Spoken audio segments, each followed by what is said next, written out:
APD's lapel cameras are made by Taser, and they were supposed to solve a lot of issues. Now, we've obtained emails between then Chief Ray Schultz and Taser before APD struck a $2 million deal with the company. Of course, Schultz now works for Taser, but those emails will raise some eyebrows. News 13's Tina Jensen is live at APD headquarters with the story. Tina?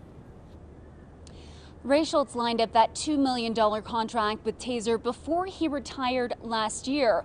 But we have an email that shows Taser mentioned job opportunities to him before the deal was done. I actually started after I retired, so I started talking in October. After I'd retired, they asked if I would be willing to come in and share some of our experiences, so I agreed to do that.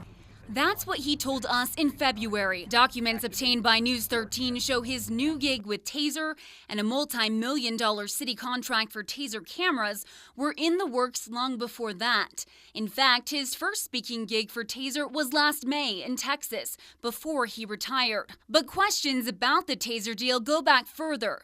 In January of last year, APD renewed a $1 million-plus contract for Taser supplies. A couple months later, the city put in a first order for Taser lapel cameras, spending more than $100,000 for 75 of them. That same day, Schultz announced his plans to retire. Then in July, a Taser rep sent a 5-year, $1.95 million quote to APD for more Taser Axon Flex cameras and online storage. Schultz then retired in August and sent a note to the same Taser salesman saying, quote, "I will still have the ear of the mayor and CAO on department issues," adding, "If there's anything I can do for you or Taser, especially to talk about our experiences, please let me know." An hour later, the Taser rep writes back asking for insight for going before City Council for a final presentation and writes, "Is consulting something you'd consider?" Schultz replies, "Sure," and says, "As for the final presentation to the city on the deal, everything has been greased, so it should go without any issues." The next month, the city signed the Taser deal.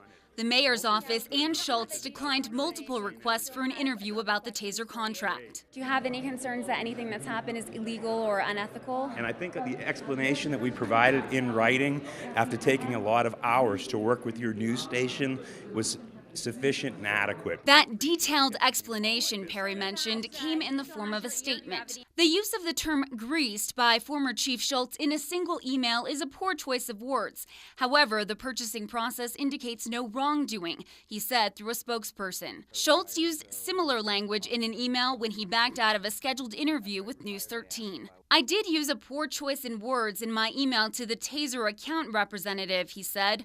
"All proper purchasing and review procedures were followed." That $2 million contract never went out to bid. The city tells us it was exempt from the bid process. There are other brands of lapel cameras. Back to you. Okay, Tina, Taser has declined multiple requests for an interview about its dealings with APD and its employment of Ray Schultz.